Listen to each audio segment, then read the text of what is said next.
tapi dia bisa kok sukses. Yes. Gitu. Nah berarti harusnya kalau ada orang punya privilege, berarti dia harus lebih sukses lagi nggak sih? Yes. Gitu. Makanya gue ngambil keputusan untuk gue harus mulai lebih dulu.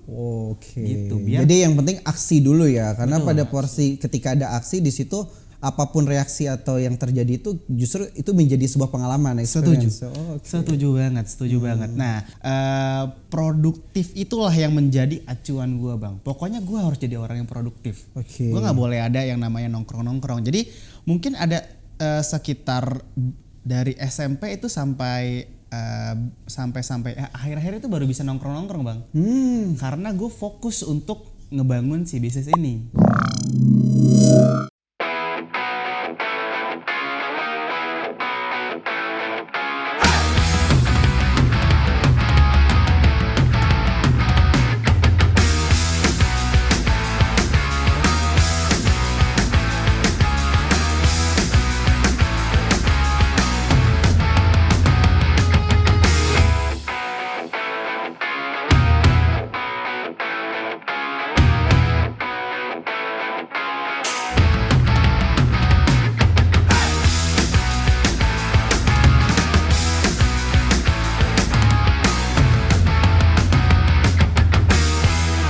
Hey CS Kehidupan, apa kabar? Pastinya semangat, sehat, bahagia selalu ya.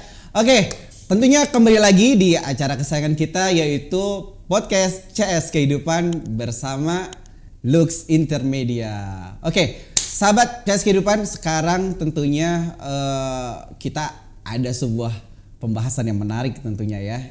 Di sini sebelum gua kenalin nih siapa narasumber kita kali ini. Tentunya bagi teman-teman yang belum tahu apa itu sih CS Kehidupan. Nah, CS Kehidupan itu merupakan komunitas literasi cahaya seni kehidupan yang berasal dari sebuah buku yang gue buat. Terus juga sekarang ada sebuah lagu yang judulnya Literasi Hidup, yang dimana kita ini sebuah komunitas yang membangun sebuah persahabatan, persaudaraan secara universal yang bergerak dalam 5 bidang, yaitu pendidikan, ekonomi, kesehatan, sosial lingkungan, dan seni budaya tentunya. Nah, jadi di sini kita banyak akan diskusi, sharing-sharing inspirasi, motivasi, dan tips-tips di mana tentunya agar kita bisa berkarya, berdaya bersama. Oke, tentunya gue di sini gak sendiri. Nah, tetap bersama sahabat gue yang sebagai co-host nih, yang tentunya kece banget ya. Siapa lagi yang nggak kenal nih ya, artis dari Lenong Legenda pastinya Jeda ya. Oke, ada Kelly. Hai, si Akun punya istri. Assalamualaikum, ayah Kelly. Iya, biasa deh ya. Aduh, kayaknya ini penerusnya Pak Bang Mandra apa siapa nih? Berat, Bang Mandra tapi Belanda Depok. Oke, tanya teman-teman. Untuk sekarang tentunya kita punya tema yang sangat menarik, yaitu muda berdaya. Apa tuh muda berdaya? Langsung saja. Oh iya, di sini teman-teman siapa aja yang memang di sini mungkin dari awal tuh udah cita-citanya sebagai pengusaha. Nah, kalau kalian punya cita-cita sebagai pengusaha, ya disinilah yang dimana kita akan tanyakan. Ada narasumber kita yang tentunya hebat ya, seorang pemuda, dia punya bisnis apa nih ya. Oke, kita kepoin aja langsung. Iya, siapa ini? Iya, langsung ya. Oke, nama gue Arif Hakim bang. Oke.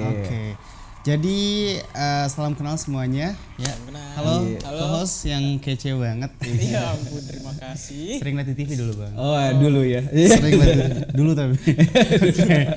Oke. Nama gue Arsyad. Di sini sebenarnya mau ngebahas tentang muda berkarya bang. Betul. Oke, jadi ada yang bisa tebak umur gue berapa? Yeah. Aduh, berapa ya? Oke, itu nanti di akhir aja ya. Oh, di akhir aja itu. Oh iya, emang ini kita mau ada giveaway ya. Jadi teman-teman stay on terus ya di sini tentunya. Iya, oke. Jadi gue ada bikin bisnis namanya itu Kebuli Kairo. Oke. Kebuli Kairo ya. Iya, Kebuli Kairo itu makanan khas Timur Tengah. Okay. Nah, kita pengen bikin konsep kekinian, cepat saji yang terfavorit dari segi rasa, produk, dan harga gitu bang. Itu awalnya bikinnya dengan model pre-order. Oh Gitu. Kenapa nih harus Kebuli Kairo? Gimana nih kok bisa sampai akhirnya memutuskan untuk bisnis kayak gini? Oke, jadi sebenarnya nasi kebuli atau nasi Arab itu salah satu makanan favorit di keluarga. Karena favorit, nah pas awal pandemi itu kita kan pengen banget ya, ngidam banget, tapi kita nggak boleh kemana-mana. Akhirnya kita cobalah masak-masak gitu kan. Ya bokap juga suka emang masak, hobinya masak dan gue tuh hobinya makan bang. Wah, jadi emang bisnis sesuai hobi ya? Yes, gitu. Jadi kalau ditanya passion lo apa? Nggak, sebenarnya gue suka makan aja sih. Gitu. Nah, kemudian akhirnya cobalah kita bikin pre-order karena di situ enak banget rasanya. Dan pas kita bikin Instastory ya, gue bikin Instastory tuh ternyata orang-orang pada tertarik. Ini berapa harga, beli di mana? Bilangnya beli di gua gitu. Bohong padahal awalnya nggak ada. Gitu ya. Sekarang alhamdulillah outlet kita ada 5 outlet. Wow, sekarang. 5 lah. 5 outlet. Alhamdulillah. Gimana aja tuh?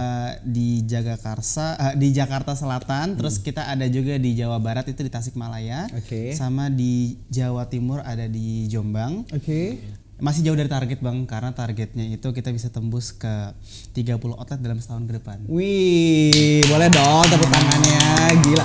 30 outlet dalam setahun ke depan ya. Setahun ke depan. Tapi itu bukan suatu hal yang mustahil pastinya. Kalau kita bersinergi, apalagi sama CS Kehidupan ya. Bisa lah ya, kita langsung buka 100 outlet boleh lah. Oke. So, gini, lu kan sebelum bisnis, tentunya di sini yang gua tahu nih lu juga kuliah ya, tetap akademis lu juga lu tetap jalanin. Betul. Nah, itu boleh lah cerita sedikit. Lu sekarang juga selain bisnis, activity lu lagi di mana nih ceritanya? Oke, selain bisnis, kuliah, kemudian gue juga sekarang kuliah jurusan ngambil hukum. Oh, hukum. Waduh, ya. Jadi emang kadang orang bisnis itu penting banget hukum ya. Betul. Harus tahu, kalau enggak nanti MOU-nya aja. Kalau Anda ngeledek dia langsung dihukum. Iya. Tapi itu bener sih bang. Semakin lama menjalani bisnis itu ternyata hukum dan bisnis itu saling berkaitan. Jadi kita harus paham banget ya. Jadi selain aktivitas bisnis ada kuliah. Tapi gue ambil kuliahnya itu kuliah kelas karyawan. Di mana tuh? Di salah satu universitas Jakarta Selatan. Salah satu ya. Harusnya bangga aja sama alma maternya ya. Tapi emang gini ya bro ya, gue juga posisinya juga sebenarnya ngambil hukum juga. Jadi gue ngambil double degree, satu pendidikan. Jadi gue tuh emang konsentrasinya di edupreneur. Nah, edupreneur itu kita bisnis berbasis pendidikan. Nah, jadi kalau terus gue ngambil double degree ini, yang satunya gue hukumnya di UIA. Nah, cuma memang masih doain aja biar cepat selesai. Iya, emang di bisnis itu penting banget hukum ya. So berarti sekarang semester berapa? Sekarang itu nanti jadi tebak-tebakan kedua deh. Oh, tebak-tebakan. Oh, jadi kalau lihat pertanyaannya semua jadi tebakan ya. Ayo kalian yang jawab nanti ya, yang di spill di komen di sini pasti dapat nanti nih. Langsung dikirimin. Oke. So, inspirasi lu selain tadi kan karena emang pertama lu suka makan. Terus selain dari hobi yang memang membuat lu akhirnya punya usaha ini, apalagi sih sebenarnya yang menginspirasi akhirnya lu tuh mau udah bisnis lah gitu, gimana? Jadi kebetulan orang tua gue tuh bang membebaskan anaknya untuk memilih jalannya masing-masing. Jadi gue 4 bersaudara, justru kakak gue tuh sangat tidak mau untuk ke ranah bisnis. Dia lebih ke zona aman. Zona aman dan zona nyaman. Kan kalau zona aman, zona nyaman tuh kan jadi karyawan ya kan. Iya gitu. Lebih mau nyari pengalaman dulu kan. Terus kalau misalkan adik itu maunya jadi dokter gitu kan. Terus ada satu lagi, ada sih masih kecil tapi dia dari awal juga dia maunya jadi ustadz gitu kan. Jadi kiai. Amin. Nah, di situ awalnya sih karena iseng ya, nyari di Google pekerjaan apa yang duitnya paling banyak. Jadi cuan dulu ya. Awalnya. Kemudian akhirnya muncul di Google itu ya salah satunya adalah pengusaha. Nah, karena pengusaha itu jadi salah satu cita-cita yang wah kayaknya harus dijadiin nih gitu kan. Akhirnya langsung cari tahu gimana cara jadi pengusaha gitu kan. Nah, akhirnya ketika gue kelas 1 SMP bang, kelas 1 SMP tuh kebetulan pesantren, tapi tiap kali libur tuh gue selalu mencari seminar. Jadi ikut seminar bisnis, ikut public speaking, digital marketing, Oke. terus sosial media, terus e-commerce segala macam tuh ikutan aja. Wow. Awalnya semuanya oke. ikutan aja. Nah, tujuan awalnya itu dulu belum kepikiran untuk jadi pengusaha. Tapi dulu itu bokap pernah bilang kalau misalkan mau jadi pengusaha itu harus produktif. Gitu. Harus sayang pada waktu karena waktu itu yang paling penting. Oke. Gitu. Akhirnya produktif itulah yang menjadi acuan gue, Bang. Pokoknya gue harus jadi orang yang produktif. Oke. Gue nggak boleh ada yang namanya nongkrong-nongkrong. Jadi mungkin ada sekitar dari SMP itu sampai akhir-akhir itu baru bisa nongkrong-nongkrong, Bang. Karena gue fokus untuk ngebangun si bisnis ini. Wow, oke. Gitu. Nah, akhirnya karena gue maunya produktif, tiap kali ada seminar itu gue ikut aja. Awalnya nggak peduli lah seminar tentang apa. Kadang seminar MLM itu gue ikutin, Bang. Oke, iya. Nah, kadang juga seminar yang gratis tuh banyak. Nah, sekarang lebih enak karena sekarang tuh ada seminar gratis terus lewat Zoom lagi kan. Yes. Kalau dulu tuh gue tuh ke Tangerang, ke Bekasi, ke Bogor. Nah, lama-lama akhirnya gue kepikiran juga nih kalau ikutan seminar mulu, di seminar tuh selalu ditanya, "Usaha kamu apa?" Wow. Gue nggak punya, Bang. Oke. Akhirnya di situ terpacu lah, gue harus punya usaha apa kek, entah bisnis online kayak apa. Akhirnya gue dulu palu gada aja, jualan apapun, jualan baju, jualan sepatu itu, dan itu nggak pakai modal dulu di awal. Wih. Dropship aja dulu. Wow. Gitu ternyata. Luar biasa. Jadi- boleh tepuk tangan dulu lah, Kel. Oke. Jadi gue nggak setuju sama orang yang bilang kalau usaha itu harus didasari, harus paling penting itu modalnya. Oh, jadi capital cost ya. Yes. Jadi yang gue setuju tuh yang kalau mau bisnis yang paling utama itu mentalnya. Yes. Gitu. Karena kalau modal itu bisa dicari. Betul. Gitu. Walaupun banyak yang menentang ya, banyak orang bilang ya siapa yang nggak bisa kalau ada privilege. Yes. Gitu kan. Tapi gue cukup gak setuju karena orang yang sukses tanpa privilege itu banyak kok. Betul, setuju. Banyak kok dan jauh di atas kita. Gue belajar oleh banyak orang yang tanpa privilege kok. Wow. banyak guru-guru gue, Bang, ada yang dari Malang, ada yang di Bogor, ada yang di Tangerang. Itu banyak juga yang awalnya dari keluarga tak berada gitu kan. Gak berada tapi dia bisa kok sukses. Yes. Gitu. Nah, berarti harusnya kalau ada orang punya privilege, berarti dia harus lebih sukses lagi gak sih? Yes. Gitu. Makanya gue ngambil keputusan untuk gue harus mulai lebih dulu. Oke. Gitu, biar- Jadi yang penting aksi dulu ya, karena pada porsi ketika ada aksi di situ apapun reaksi atau yang terjadi itu justru itu menjadi sebuah pengalaman. Setuju. Experience. Oh, oke. Setuju banget. Nah, kendalanya sekarang itu anak muda tuh takut dulu.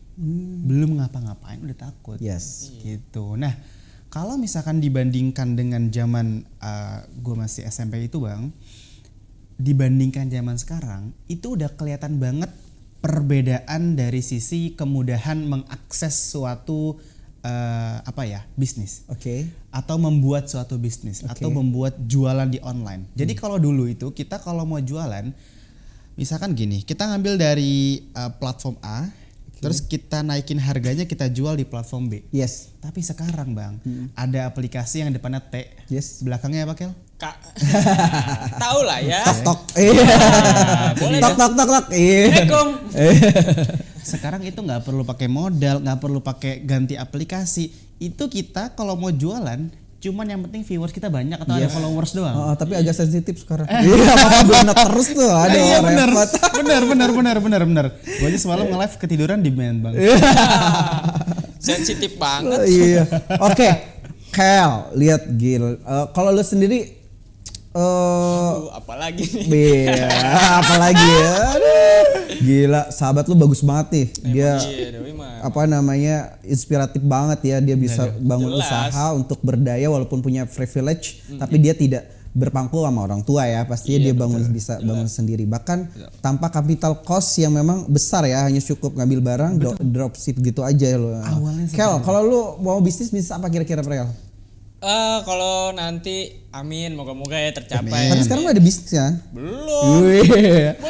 Kan kita dari Dia tahu nggak dia bisnis apa coba dia? Dia nggak bisnisin dirinya sendiri, ya kan? Iya juga sih, jual. endorsement kan? Dia banyak endorse kan? Iya, Makanya. Dulu gue kenal sama dia gara-gara gue ngendorse dia. Awal mulanya. Awal Tapi dia mulanya baik endorse. banget. Dikasih gratis. Iya dong. Itu kan apa namanya? Justru menjadi sebuah apa ya? Ngebangun sebuah kekeluargaan ya. Betul. Persaudaraan itu lebih mahal dibandingkan kita sekedar apa tuh everything is money.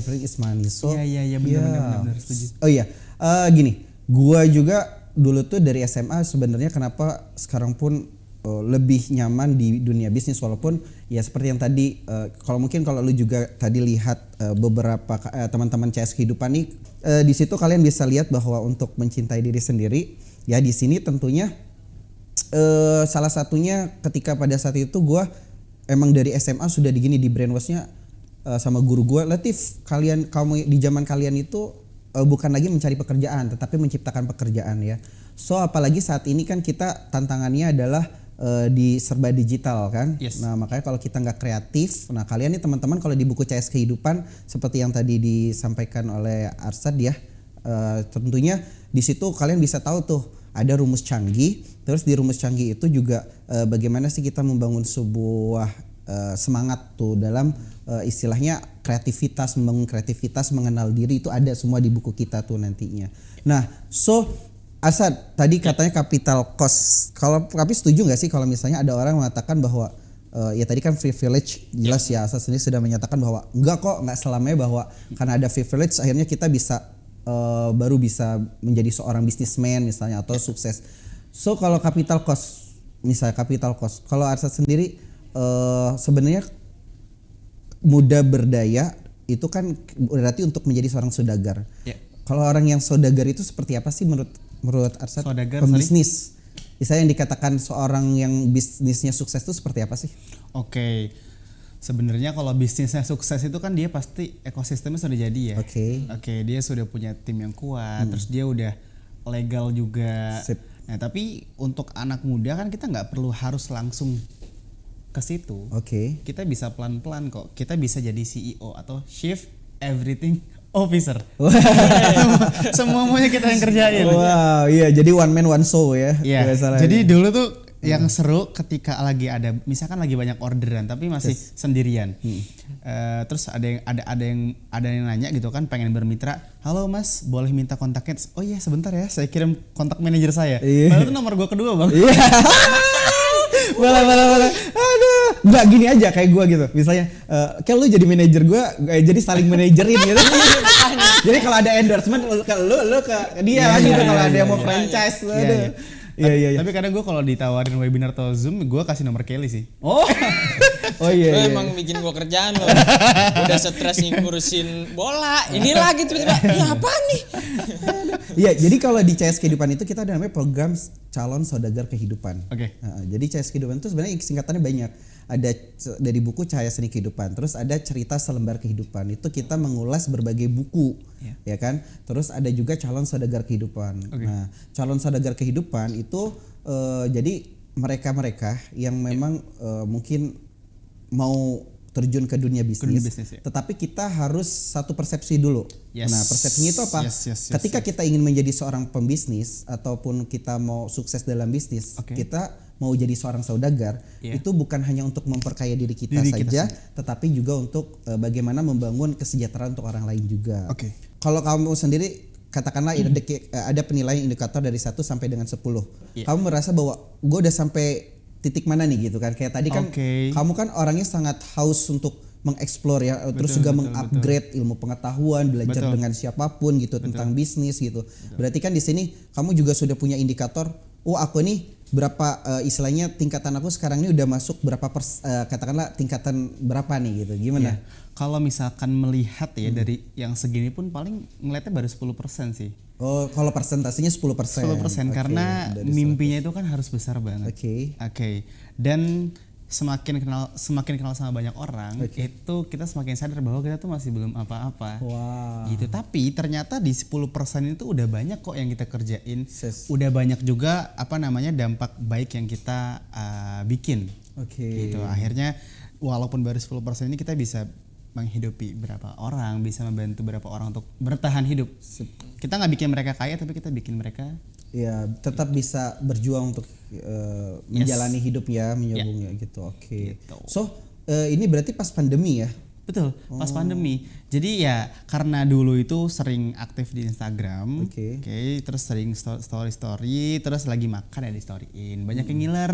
Akhirnya ya udah bikin open pre-order. Nah cuman waktu itu belum sempet lah belum siap mental sosmednya. Jadi waktu itu udah banyak juga hatersnya. Jadi dulu followers banyak tapi haters banyak hatersnya.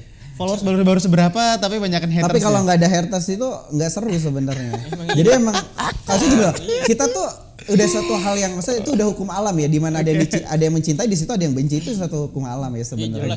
Bagaimana cara Arsad untuk konsisten terus juga semangat terus itu apa sih resepnya? Oke. Kalau ngomongin konsisten ya, ini adalah hal yang paling susah.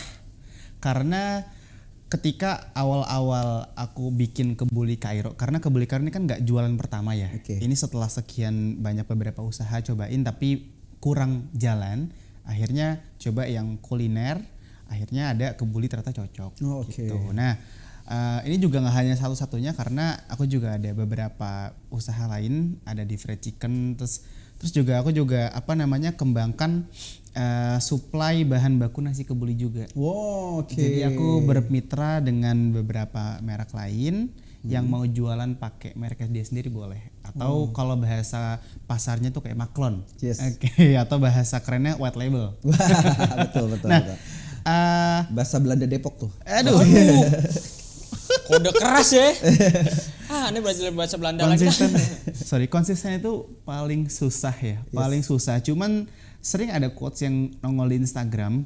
Jadi ketika kamu mau menyerah, pikir lagi kenapa kemarin kamu mau mulai. Gitu. Kalau ada juga yang pernah nanya, lu pernah nggak sih pengen nyerah gitu? Sering bang, sering. Tapi makin lama makin nggak pernah kepikiran. Karena di awal-awal itu tuh kita masih dikasih tantangan kayak susahnya, capeknya gitu kan, nggak ada waktunya. Kalau baru merintis tuh pasti merasakan ini. Kalau nggak merasakan berarti sebenarnya nggak merintis itu. Gitu. Kalau misalkan merasakan kayak waktunya kok dikit banget, tidurnya sedikit gitu kan, terus udah nggak ada teman buat diajak ngopi, buat ngobrol gitu kan. Tapi itu salah satu tantangannya. Tapi kalau misalkan kita kuat ya lama-lama kita duitnya banyak. Terus kita bisa nambah tim, nambah orang buat di bisnis kita, akhirnya kita bisa sedikit lebih relax lagi. Jadi kalau misalkan kita bisa sabar, bisa bisa ikhlas menerima semuanya, ya insya Allah sih bakal mencapai ke tujuan ya. Tapi cepat atau lambatnya itu ya tergantung dari program yang kita jalankan. Kalau kita maunya ngebut, ya pasti cepatnya sampai cepat. Tapi kalau kita maunya slow, ya sampainya slow juga. Nah gitu. Jadi kalau misalkan resepnya yang aku jalanin, ketika pengen nyerah itu mending refreshing dulu deh, healing deh. Yang kerennya itu biasanya pengusaha yang baru mulai itu healingnya justru ke hal-hal yang simple. Apa tuh? Kadang main game aja tuh healing. That's right. Karena kita tuh saking nggak ada waktunya, itu main game tuh kayak suatu hal yang wow gitu. Kayaknya kalau lo healing tuh belajar deh kayaknya. Ikut seminar. Ada sebenarnya iya kan. Bener. Ada orang yang healing dia senang belajar gitu. Itu juga healing ya. Karena orang kan gini ya, kembali ke perspektifnya ya kan. Kalau dia healing tuh bukan berarti kita jalan-jalan terus, enggak. Benar. Itu enggak berarti gitu terus kan. Kadang healing kita coret-coret itu udah termasuk healing gitu kan. Mungkin orang kadang healing dimaksain ntar pakai pay letter jadi repot juga. Aduh. Pada itu jadi repot lagi. Nanti tanggal 27 ada notif dari depannya K, belakangnya bukan Oke. So, sekarang bagaimana nih menurut Kak Arsad, tentunya biar kita bisa di masa muda itu kan tadi juga udah ngasih tips ya, tapi biar lebih memperkuat lagi untuk bagaimana kita biar mudah berkarya, mudah berdaya di sini, biar juga konsisten, terus nggak takut dan segera memulai untuk bagaimana membuat sebuah karya dengan bisnis gitu. Silakan Kak. Jadi yang pertama yang harus kita pahami, nggak semua orang tuh harus jadi pengusaha. Jadi kita ikut ke orang tuh nggak masalah. Ya. Ya kalau misalkan semua orang jadi pengusaha, nanti yang isi siapa? Betul. Ya kan? Karena nggak semua orang juga bisa jadi pengusaha. Nah, karena itu kita nggak usah pusing-pusing mikir nanti kalau kita punya usaha gimana. Ya kita mulai dari, jadi gue pernah ngisi waktu muda itu dengan magang di tempat nasi goreng, di tempat bakso, dan di resto ayam goreng. Oke. Gue ikut nyuci piring, terus ngelayanin tamu, melipet box, sehingga minimal gue dapat ilmu dasar tentang operasional dalam resto. Oke. Itu umur 15 tahun Oke. gitu. Ya itu kan nggak pernah kepikiran sama kita. Yes. Ya ngapain 15 tahun buru-buru buat bisnis? Mending kita lakukan hal itu aja, kita belajar dulu saja. Nah kemudian kedua, ini abi saya pernah bilang, ayah saya pernah bilang gini, hari ini apa kegiatanmu? Oke. Itu akhirnya mengikat. Sampai sekarang tuh mengikat. Karena kalau misalkan kita itu di situ akhirnya kita harus mikir, hari ini ngapain ya? Program apa mau jalan ini? Mau ikut seminar apa ya? Mau belajar apa ya? Mau jualan apa ya? Oke. Mau ketemu siapa ya? Mau meeting dengan siapa ya? Iya. Nah, kalau misalkan jawabnya hari ini nggak ngapa-ngapain, wah kelar dah tuh, nggak damai rumah. Ini kayaknya luar biasa banget ya pastinya ya, karena memang. Emang. So guys, teman-teman brosis, waduh, CS kehidupan memang waktu kita agak terbatas juga. Pastinya ini gak cukup kita tuh ngulas, apalagi ini narasumber kita luar biasa banget ya, nggak bisa sekali part nih pastinya. Nantinya kita akan ada part lain pastinya. Terus juga Kel, kayaknya harus ada games nih yang seru ya tentunya. Sebelumnya nanti teman-teman tadi yang udah disampaikan tuh ada beberapa games, kalian bisa jawab berapa umurnya. Terus apa lagi tadi satu lagi? Semester berapa? Oh semester berapa? Nah kalian bisa kepoin di Instagram kita nih khususnya Arsyad ya. Boleh. Nah di situ nanti banyak kita akan pastinya sharing-sharing lagi bagaimana sih untuk menjadi seorang pemuda yang bisa berdaya ya. Jadi kita bukan hanya dalam hal ini berpangku kepada orang tua saja, tapi kita bisa mandiri pastinya ya. Itu keinginan kita semua. Oke, so sahabat CS kehidupan, pastinya ini seru banget ya tadi ya apa yang kita bahas, dan Kak Arsyad juga sangat jelas sekali apa yang disampaikan tadi. Alhamdulillah. Kel, Yo, ada pantun gak? aduh, belum siap. Kurang briefing. Iya. Aduh, oke deh kalau gitu teman-teman semua, tentunya di sini kita harus semangat selalu ya, terus pastinya tingkatkan kreativitas kita, terus explore diri kita ya, karena bagaimanapun dalam hal ini jangan hanya aplikasi aja yang suka kita upgrade, tapi diri kita juga harus kita upgrade ya, karena kalau kita sering mengasah atau segala sesuatu itu sering diasah, pastinya akan tajam ya, pastinya. Setuju. Begitu juga pikiran kita dan lain-lainnya. So, oke, tentunya semangat selalu, sehat bahagia selalu. Dalam hal ini nantinya kalian juga terus stay on ya di program kesayangan kita yaitu podcast CS Kehidupan, dan di sini akan lebih banyak lagi inspirasi, motivasi, tips dan orang-orang guys yang sangat memberikan kita manfaat tentunya untuk kita memperbaiki dan berkarya terus ya. Oke, terima kasih tentunya, dan goodbye in the next projects.